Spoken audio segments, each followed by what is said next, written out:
राजेश गुप्ता। ओसे कहते हैं मस्त रहना सीखो, अपने आप सब ठीक हो जाएगा। आप पूछोगे कैसे हो सकता है ये सब? नौकरी की टेंशन होती है, पैसे की टेंशन होती है, रिश्तेदारी की, फैमिली की टेंशन होती है। कैसे मैं मस्त रहूं? पता है, हम सोचते हैं सब ठीक हो जाएगा तो मस्त रहूंगा। लेकिन देख लो, कभी ये हुआ है क्या? आप कभी ऐसे ही सब कुछ ठीक होने के बाद मस्त हुए हैं क्या?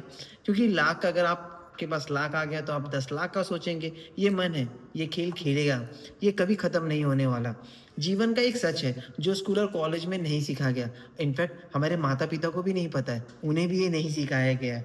तो मैं बता दूं, वो एक नियम है। वो कौन सा नियम है जो मैं आज आपको बताने वाला हूँ? खुशी एक परिणाम नहीं, खुशी एक कारण है। आप जो भी पाना चाहते हो ना, वो आपकी ऊर्जा, आपकी भाव, आपकी चेतना से मिलता है। और अगर आप परेशान हैं, दुखी हैं, टेंशन में हैं, तो आपकी ज़िंदगी और दुखी रहेगी और आपके पास वही आने वाला है जिसको आप बुला रहे हो। लेकिन अगर तुम मस्त हो, खुश हो, आनंद हो, तो आपके पास वही आने वाला है। तो ये नेचर का नियम है, जैसे आप हो वैसे ही आपके साथ होने वाला है और आपके पास अपने आप खींचा चला आने वाला है। इसलिए ओशो कहते हैं मस्त रहो।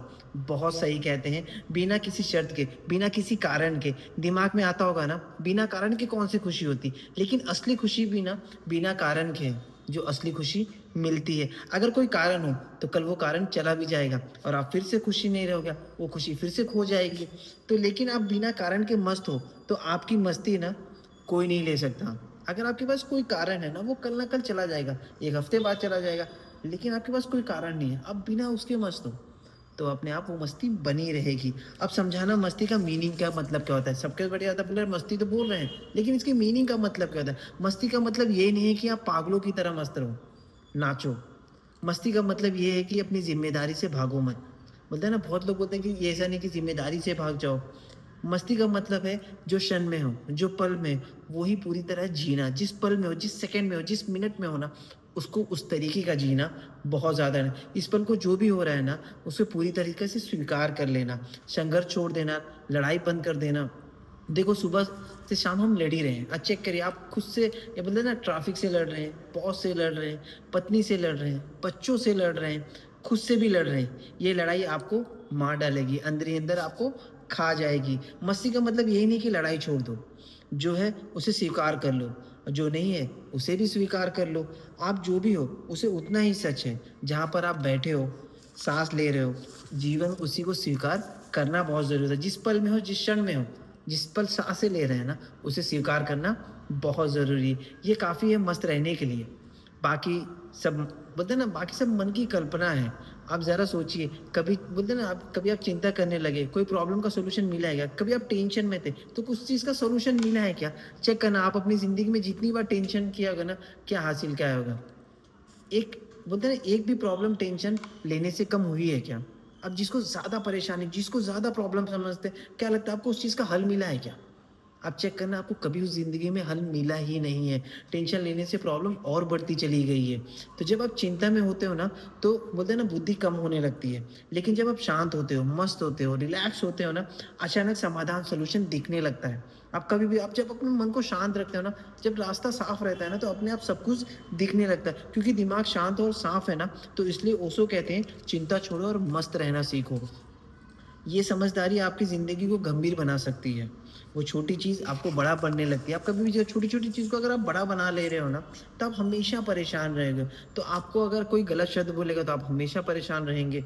अगर आप देखोगे कि रोड पे कोई, बोलते हैं ना, ओवरटेक करके चलेगा, तो अपने आप आपका ईगो बढ़ जाता है। आप बोलते हैं ना, बचकाने जैसी हरकत करने लगते हैं। आप बोलते हैं ना, कभी-कभार आप खुद ओवरटेक करने लगते हैं। आप शायद नहीं पहुँच सकते वहाँ तक, लेकिन आपका ईगो कहता है कि नहीं, उसे हरा देते हैं। तो ये भी आपको एक परेशानी का मौका देने लगती है। आपने देखा होगा बच्चे कितने मस्त रहते हैं। आपने देखा छोटे बच्चों को कितने उनके पास कुछ नहीं होता, वो हमेशा खुश रहते हैं। उनके बोलते हैं ना, वो जो बच्चे होते हैं ना, उसी क्षण को जीते हैं। उनको ना कल की चिंता होती है, बीते कल का मलाल नहीं होता, ज़िम्मेदारी, बोलते हैं ना, ज़िम्मेदारी नहीं होती। तो गंभीर बनो, जैसे ना, फिर हम उनको सिखाते हैं, हम अपने बच्चों को ही सिखाते हैं कि गंभीर बनो, ज़िम्मेदारी लो, चिंता करो, और हम उनकी ज़िंदगी बर्बाद कर देते हैं। ये ओशो कहते हैं कि हम जब उनको कुछ नहीं पता होता, लेकिन हम उनको ज़िम्मेदारियाँ सब कुछ सिखाने लगते हैं ना, तो अपने आप वो, बोलते हैं ना, हम उनको बर्बाद करने लगते हैं। ओशो कहते हैं फिर से बच्चे बन जाओ और सरलता से मस्ती पर फिर से आ जाओ। अगर आप बड़े हैं, चाहे कोई भी उम्र के हो, मस्ती में आ जाओ। कहते हैं ना, देखो सूरज उगता है रोज़ उगता है, फूल रोज़ खिलते हैं। आपने देखा चिड़िया रोज़ गाना गाती है, लेकिन नेचर उनका पूरा ध्यान रखती है। तो आप सोचिए क्या आपका ध्यान नहीं रखेगा नेचर? 100% आपका ध्यान रखेगा। जब आप मस्ती में होते हो ना तो सब कुछ आपके पक्ष में होता है। अब आप कहोगे सुनने में तो अच्छा लगता है, इनफैक्ट ये तो मुझे भी अच्छा लग रहा था यार, सुनने में तो बड़ी मस्त लग रही थी कि मस्ती मारो, लेकिन करें कैसे? मस्ती का ना एक कला है, एक साधना है।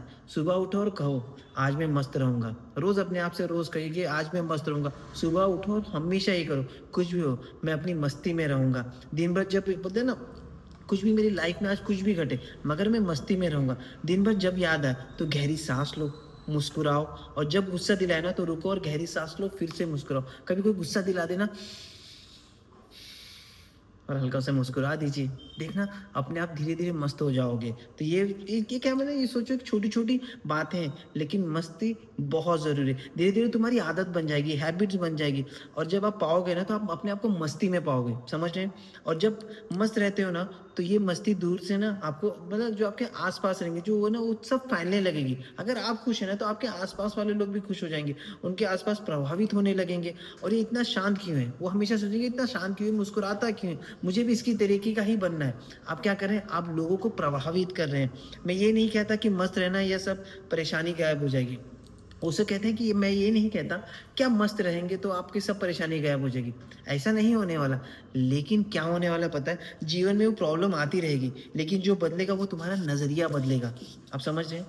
जब भी आप बोलते हैं ना उस चीज़ को सीख जाएँगे ना, तो आपका जो सोचने का नज़रिया होगा ना वो अलग ही तरीके का हो जाएगा। पहले जो परेशान कुछ हफ्ते तक परेशान रहते थे ना, आप कुछ मिनट ही परेशान रहेंगे। सोचेंगे कुछ करें, हाँ ठीक है चलो हो गया ना, उसे स्वीकार कर लेंगे।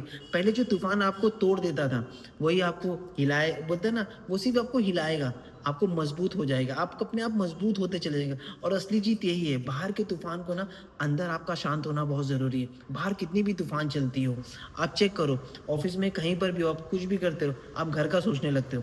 अगर आप घर पे खाने की टेबल पे हो, तो आप ऑफ़िस के बारे में या कुछ ना कुछ काम सोचते रहेंगे। अब देखिए, बस बोलते हैं ना, उस क्षण में जिए, बहुत ज़रूरी है। अगर आप कुछ भी खाना खा रहे हैं, तो उसका स्वाद लीजिए, उसका टेस्ट लीजिए, उसे उस पल में फ़ील करिए। आप देखो अपने आप आनंद हो जाएगा, आप उसको फ़ील करने लगेगे, आप मस्ती में रहें, आप कुछ ही मत सोचिए, उस क्षण में रहिए, बहुत ज़्यादा इम्पोर्टेंट क्योंकि उस क्षण में ना कोई प्रॉब्लम नहीं होती। और मस्ती एक रूप है और जो बोलते हैं ना जो भी और उसे स्वीकार कर लेता है ना तो आप चेक करिए जैसे बारिश होती है आप बोलते हैं बारिश क्यों होगी जो बारिश है उसमें भीग जाइए मज़े लीजिए उसे स्वीकार कर लिए अगर धूप है तो धूप लीजिए उसे स्वीकार करिए उसमें मस्ती में रहिए अमीर है चाहे गरीब हो उसे स्वीकार कर लीजिए मैं ये नहीं कहता उसको कहते मैं ये नहीं कहता कि मेहनत नहीं करो मेहनत करिए लेकिन उस चीज़ को स्वीकार कर लीजिए स्वीकार का मतलब हारना नहीं होता स्वीकार का मतलब होता है वास्तविकता को मानना वास्तविकता से जो लड़ता है ना वो अपने आप हार जाता है क्योंकि वास्तविकता जो होती है ना जो नेचुरलिटी जो आपके साथ अभी है वो शक्तिशाली होती है वास्तविक वो स्वीकार करते हुए होते हुए शक्ति अपने आप में आ जाती है अगर आप वास्तविकता को स्वीकार कर लेते हैं ना तो अपने आप वो जो ऊर्जा है जो शक्ति है ना वो आपके पास आ जाती है जो जीवन में वास्तविकता को स्वीकार करता है ना वो और बदलता है वो और बढ़ते चले जाता है और जब आप लड़ते हैं परेशान रहते हैं ना तो टूट जाते हैं तो स्वीकार करो और मस्त रहो हमेशा ख्याल करिए कोई भी चीज़ आपके कंट्रोल में नहीं है आपकी चीज़ में आप ही अपने आप को कंट्रोल कर सकते हैं जब आप अपने आप को कंट्रोल करते हैं और जब आप मस्त में रहते हैं चाहे लाइफ में कोई भी प्रॉब्लम आए क्योंकि प्रॉब्लम्स हमेशा आने वाली हैं लेकिन अगर आप उसे लड़ते रहते हैं आप बोलते हैं ना मस्त होके लड़ते हैं कि हाँ चलो है ना इसका और क्या कर सकते हैं इससे और बेहतर क्या कर सकते हैं जब आप गलतियां करते हैं तो हाँ मेरे से गलतियां हो गई लेकिन अब इसे और कैसे सुधार कर सकते हैं जब इस चीज़ को स्वीकार करते हैं ना आप उसे मजबूत बनते चलते हैं लाइफ में हमेशा चेक करिए कभी भी चेक करिए जब आपका मन शांत होता है और कितने आइडियाज आने लगते हैं जब आप टेंशन में रहते हैं तो आपके पास नेगेटिविटी कितनी आती है बस उस चीज़ को सीखे जो होना था हो गया आप ये सोचिए इससे भी बुरा हो सकता था लेकिन वो हुआ नहीं अब इसको बुरे को मैं कैसे सही कर सकता हूँ जब आप इस चीज़ के ऊपर ध्यान देते हैं जब इस चीज़ को स्वीकार करते हैं और जब आप मस्त में रहते हैं मेरे हाथ में तो था नहीं कुछ कि ऐसा हो गया मेरे हाथ में जो चीज़ है मैं उसे कर सकता हूँ बस हमेशा इस चीज़ को चेक करिए और मस्त रहिए उसे कहते हैं कि जीवन एक मस्ती का है अगर आप परेशान रहेंगे ना तो जीवन में कभी तरक्की नहीं कर पाएंगे और जो परेशान रहते हैं ना वो कभी तरक्की नहीं कर पाते बस ग्रोथ की बोलते ना आप बढ़ना चाहते हैं जीवन में बड़ा करना चाहते हैं उस प्रोसेस में ध्यान दीजिए जब वो उस प्रोसेस को सही रास्ते पे जाते हैं ना तो आप बड़ा कर लेते हैं आप चेक करना जो समय था ना जो टाइम था ना वो लेट बना था सबसे पहले डायरेक्शन वाली जो वो थे ना जो चेक करने वाला था जो डायरेक्शन बताता नॉर्थ साउथ ईस्ट वो सबसे पहले बना गया था क्योंकि समय का कोई मतलब नहीं होता समय इंपॉर्टेंट है मगर सही डायरेक्शन है ना तो समय भी सही तरीके से काम करता है। थैंक यू सो मच, अपना ख्याल करिए।